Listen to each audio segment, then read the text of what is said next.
In Nakuru County, residents here have no access to water daily. The prolonged drought has made underground water to dry up, and now residents have to cope with rationed water. Agnes Makori has been living in Kaptembwa, Nakuru County for more than 23 years, and she says the water shortage is not getting better despite the current rains. Kwa hivyo imekuwa tu hali ni ile. Maji ni mara 2 kwa wiki na inakuja kwa masaa. Especially wakati wa mvua, kama kuna mvua inaweza kuja kitu kama masaa 4, lakini kwa sasa wakati wa kiangazi ni masaa 2. Our current supply coverage for water is about 66%, and our current coverage for sanitation is about 17%. So that tells you that there is a good percentage of people that do not have adequate access to water and sanitation. Residents here have resorted to buying water in water kiosks, and those who are unable to do so end up using contaminated water from nearby rivers. Kwa kibanda maji ni shilingi 5 kwa mtungi. Sasa itabidi pengine kama utatuma mtu pia utamulipa shilingi 5 kwa mtungi. Hivyo ndio vile gharama ilivyo juu. Sasa hata sisi pia tunashangaa kama pengine wakazi wa hapa, kwa nini maji iko kwenye viosk kila siku na si kwenye ploti na hatujashindwa kulipa. Agnes claims the water shortage is now posing health risks to many, especially now that the river they all depend on is dry and contaminated. Ni upande wa afya. Of course lazima mambo na magonjwa kama ya kuhara yatakuweko, sababu hakuna maji. Kwa hivyo mambo na uchafu itakuwa hali ya juu, ambayo ita attract mambo na diarrhea. Kwa hivyo cases za diarrhea, pengine statistics za hospitali za around zinaweza attest ya kwamba cases za diarrhea zinakuanga juu, especially wakati wa kama huu ambapo hakuna maji, kwa sababu wengine wanahitajika, kando nilivyosema hapo mbeleni na maji ya vibanda, panakuanga na mto ambao unapita mto Ndarugu. Wakati una maji yale, in as much as yanaonekana ni maji chafu, lakini yale maji yanamsaidia mwananchi katika mambo na kufua. Such that ile maji anapata ya siku 2 ya wiki anahifadhi kwa sababu ya kupika na kuku. So mambo na magonjwa yako. Yale maji yanatumika pale kwa mtoni pia si maji mazuri. Also, poor sanitation in the outskirts of Nakuru city is a major challenge. The sewage system is not sufficient for all residents, and drainage systems end up being flooded with waste during rainy seasons. Kuna landlords hawakuweza kujenga hizi septic tanks. Hata kama hiyo water works ilikuja kwa wapatia subsidy wakajenga power flush toilets. Wengine wenye wanaishi karibu na hizo drainages hakuna cha kujenga hiyo septic ama hiyo conservancy. Imeconnectiwa kwenda kwa drainage system. Sasa wakati tu mvua ifanye tu kunyesha hivi, ndio inafunguliwa yote inaingia hapo. Ingepatiwa tuseme hiyo fursa ni waongeleshe. Wangetafuta vile wanaweza kupata mabomba ya kuhifadhi maji wakati maji yako. Kuna hii jambo la rain water harvest aliko. Na maji mengi wakati mvua itanyesha Nakuru, hata kama itakuwa inanyesha kwa muda inanyesha, maji ni mengi yanaenda into our waste. Kwa hivyo wangepata njia ya kuhifadhi yale maji wakati mvua inanyesha. Hii mambo ya rain water harvest, unajua manyumba yamejengwa sana na maji yanamwagika ni mengi. Yale maji yaweza tu kuhifadhiwa wakati ambapo kuna msimu wa mvua. Yale maji yanaweza saidia wakati wa kiangazi kama saa hizi. The county, however, defends the move of having water kiosks as it assures all residents constant supply of water. We are talking of accessibility. In a kiosk, you will realize that more people are able to access that water than when you actually directly regulate the water to the houses. And again, this also has to do with probably the landlords. You see? Landlords themselves sometimes they are not fast like in paying water bills. So then when they are not, fast in paying water bills, then probably you might even realize that the residents are not aware, but probably they have been disconnected. Problem with water projects mainly in Nakuru County has been the issue of mismanagement by the community, because mainly these projects are run by the community. And now we are thinking as a county that we want to ensure that most of these projects are managed or run by a water service provider. These are the people who are licensed by the government to ensure that they manage and run water services for the community. And in this, we will ensure that at least we are sure, because you go to ground there, you realize that people are not drinking water over very small things. Maybe the water got burned, they have not been able to replace, maybe they have not able to pay electricity for some time. And some of these things these are things that as a county government, we believe that we'll be able to fix this thing quickly by involving the water service provider. But for now, residents of Nakuru town will have to deal with water rationing until a sustainable solution is found. The rationing will continue for a while, first because of the population growth rate. Now that we are already a city, everyone wants to come and stay in the city, but the sources are not increasing. The current supply for Nawasco, for instance, is 40,000 cubic meters per day against a demand of about 75,000 cubic meters per day. With the growth of the city and the population due to the city status, we are expecting that demand to go up to around 85,000 cubic meters per day. Rainwater as a county, we have embraced this by first doing ponds and dams, ensuring that the water does not run down into the ocean. So at least we conserve a bit of water. We've done several ponds and several dams within our area. We have also started a program where we are distributing water tanks for harvesting in households.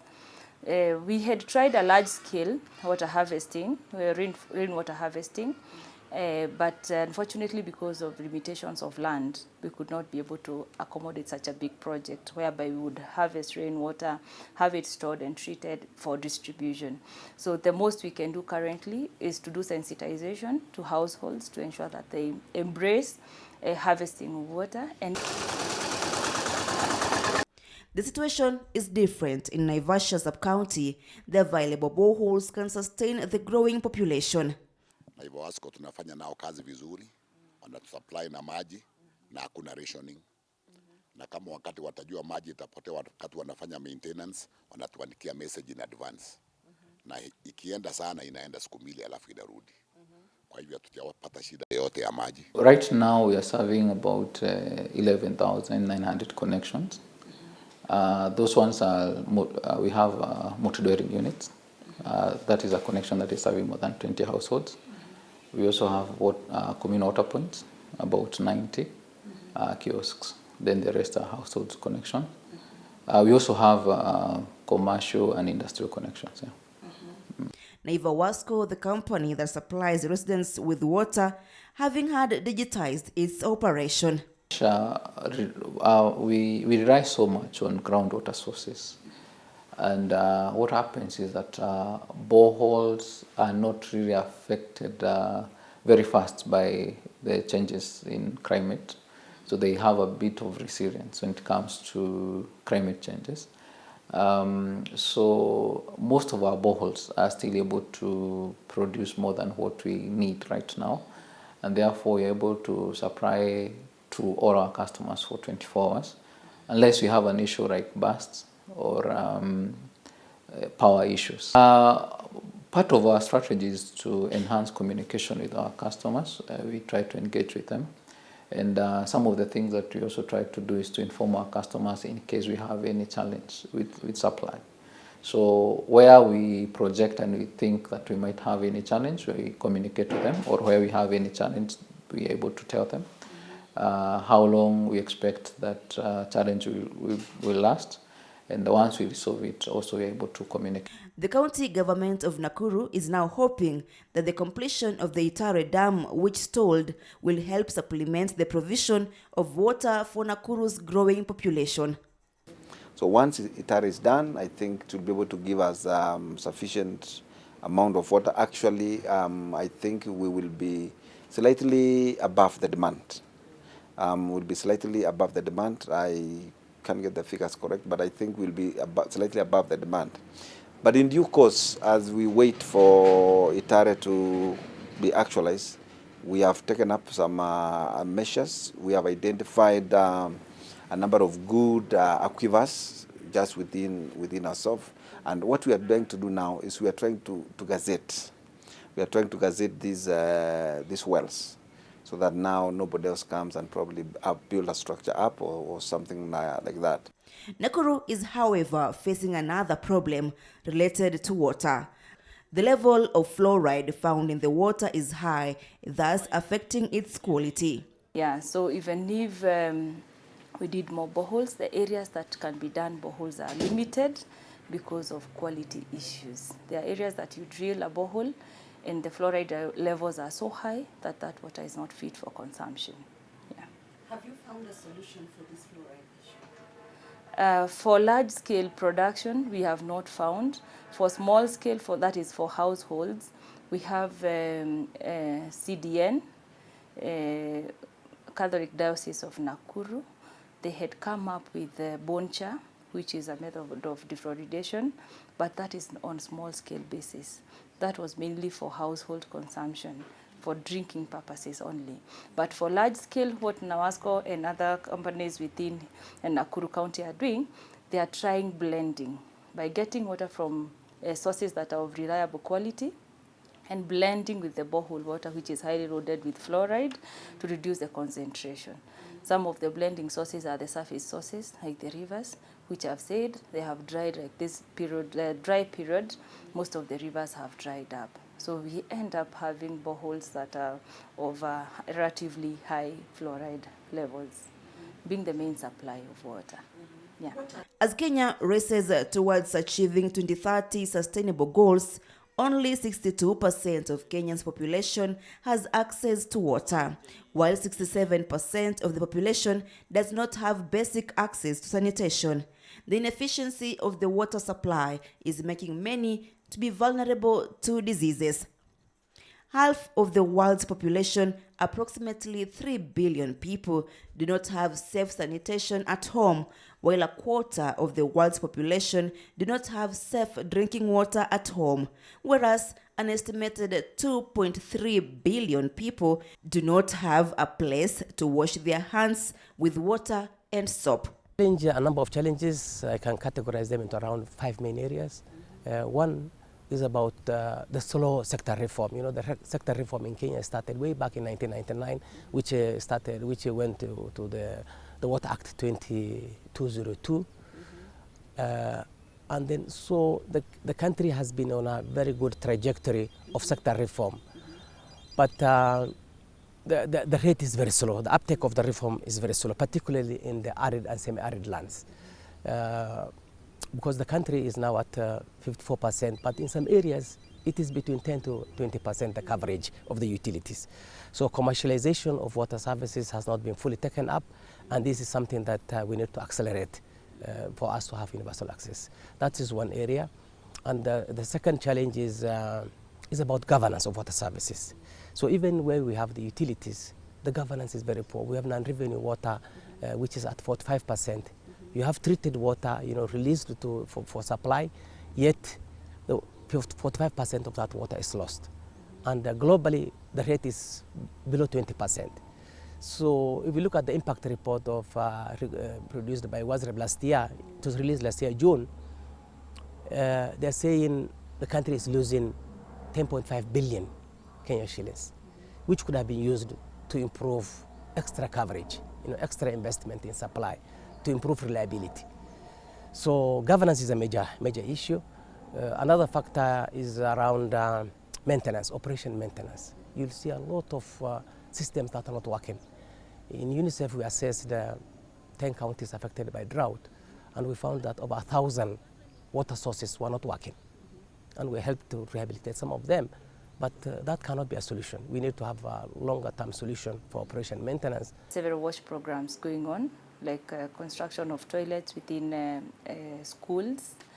We also have, like UNICEF assisted us in construction of hand washing facilities, in health facilities and in schools, construction of kiosks in areas that are low-income areas, and provision of soaps for schools to wash their hands and to ensure that they are maintaining proper hygiene. There is also provision of tanks in schools, which we are doing as a county and also through the water companies. Today, 1.42 billion people, including 450 million children live in areas that have water scarcity and they do not have enough water to meet their everyday needs. UNICEF, with its partners, is implementing WASH projects in Nakuru, Nairobi, and Homa Bay counties in a bid to push for universal access to water, but there are still challenges with governance of water services. In UNICEF, we assessed 10 counties affected by drought, and we found that over 1,000 water sources were not working. And we helped to rehabilitate some of them, but that cannot be a solution. We need to have a longer-term solution for operation maintenance, perhaps through better, capacity on maintenance, change of culture of the water managers, both at utility and county and national level, towards better maintenance. The other challenge is the drought, which is exacerbated by climate change, the drought and floods. Now it has rained the last 3 days, 1 week it has rained, and you've already seen cases of floods. Yeah. The other day it was a drought.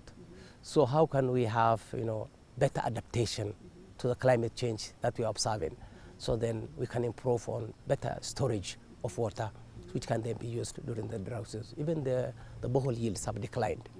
Yeah, and if we can really have better catchment management, we could recharge the groundwater so that even during periods of drought, the yields of boreholes will not have reduced. How's the drought affected our water catchment areas, our water tables, our access to water? Yeah, actually access to water has reduced. In the last survey, the impact report by WASREP, the per capita water use was 31 liters per person per day, while in regulated utilities you're supposed to have 50 liters. Even you as a household, you need to have to 50 liters per person per day, but we had 31. In the ASAL counties, the arid and the semi-arid, the situation is even more worse. It can go up to as low as 5 to 10 liters per person per day. So, because the yield from the boreholes have gone down, surface water sources have dried, and where the boreholes are working, then there's high non-functionality because of the high utilization and the breakdowns and the also lack of operation maintenance. There's a lot of non-functionality of the boreholes. Yeah. Kenya at the moment is lagging in achieving sustainable development goals for drinking and sanitation, and an immediate turnaround is needed to accelerate water service delivery. Currently, only 38% of Kenyans have access to basic water services, while 67% do not have access to basic sanitation. With the country now prone to cyclic drought due to climate change, how can the country have better adaptation? Of water now stands at 54%. It needs to go to 100%. So we need to influence national and county governments to see that they develop a county water service strategy that defines where are these people who have no water, how many are they, and where are they located, and how can we reach them. So that we will do that, and we'll monitor that through effective coordination. Unless there's coordination at county and national level, then we cannot track progress. This has been lacking. We were somehow better, the country was somehow better in the time of 2006, 2007, when there was the annual water sector conference. But this has declined over the years, and we want to revive this annual water sector conference, improve coordination, county government-led coordination at the county level, at subnational level, so then we can have joint planning and track progress. Children are the most impacted by the low water coverage, as lack of water also affects households' food security. Once you don't have adequate water, then it affects the amount of water you take for drinking, whether you have quality water for cooking, and water for hand washing, for sanitation, and this suscepts children to disease outbreaks. You have seen now that in the last 6 months there was cholera outbreak in the whole country. Almost 17 counties were affected, and the children are the immediate ones who are weaker for this. In addition, water is not available even for livestock, and even where the water was not available, livestock have migrated. So this reduces the amount of milk available for children to drink. Some of the households are practicing small gardening using the water available, but now they cannot do it when there's limited water. So even getting vegetables, getting nutritious diet for children is a problem. So water is actually the major determinant, both for health, but also for food security and livelihoods. Last year, in October, the Ministry of Health issued a cholera alert following confirmation of 61 cases reported across 6 counties in the country, which is being attributed to the prevailing droughts and low water levels across the country. The outbreak has since spread to 17 counties as of 28th of February this year.